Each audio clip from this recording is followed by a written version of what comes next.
Okay, this video will go over how to do PQ number 5 from Unit S Concept 7. This is for my assessment number 4. Okay, first off, you're going to see that we can't really do anything here. For this expression, tangent of x over 2 minus sine of x equals 0. What we would do here first is that we would substitute tangent of x over 2.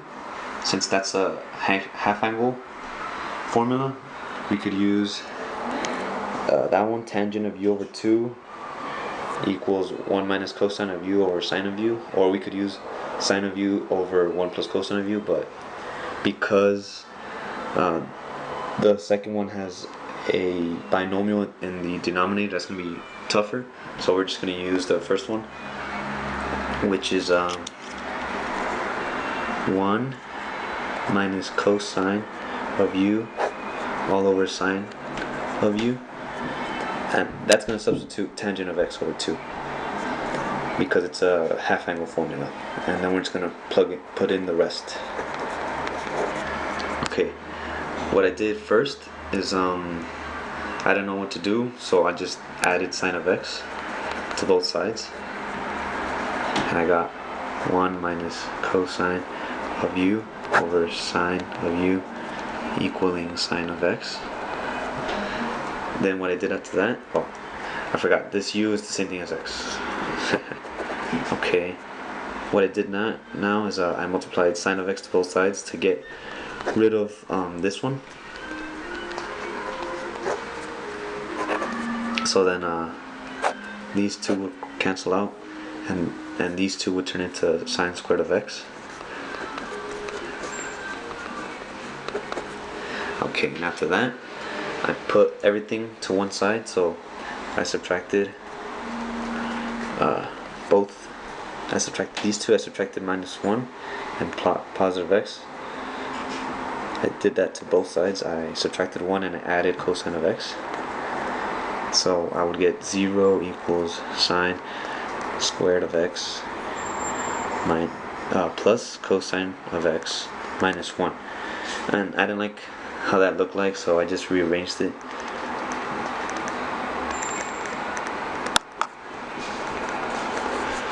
Okay, now this, we're kind of stuck right here, but if you remember that sine squared of x and cosine of x, they're related as because sine squared of x, if you do the Pythagorean identity, sine squared of x plus cosine squared of x would equal 1, but if you a derivation from that would be 1 minus cosine squared of x.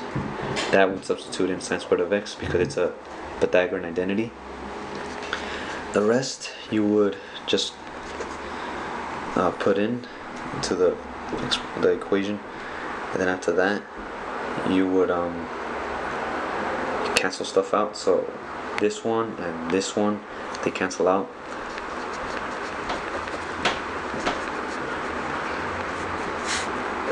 And then you could factor out a negative cosine of x because they're both cosines. That's what they have in common.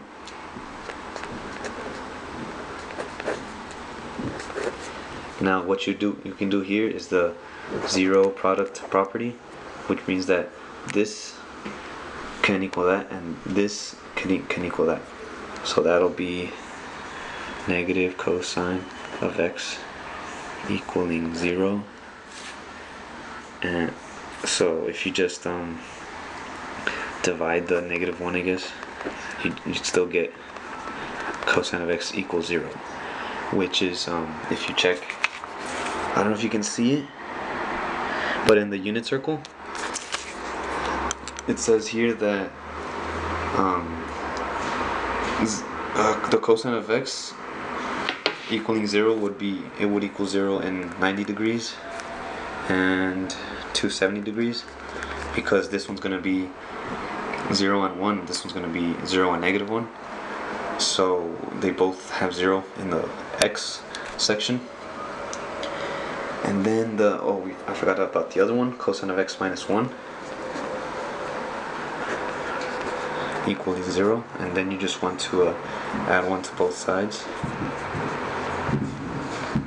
I'd be left with that. Now in the unit circle, where x would equal 1, that would be in 0 degrees, and that's it, 0 degrees. Let's see. Oh, and after that, you just want to I'll also leave the answers in radians. So 90 degrees would be pi over 2, and 270 would be that's 3 pi over 2. And cosine of x, 0 degrees, that'd be 0 radians. It couldn't be 180 degrees because x is -1 in there, so that wouldn't make sense. And those are the answers: 90 degrees, pi over 2, 270 degrees, 3 pi over 2, and 0 degrees and 0. So that's it.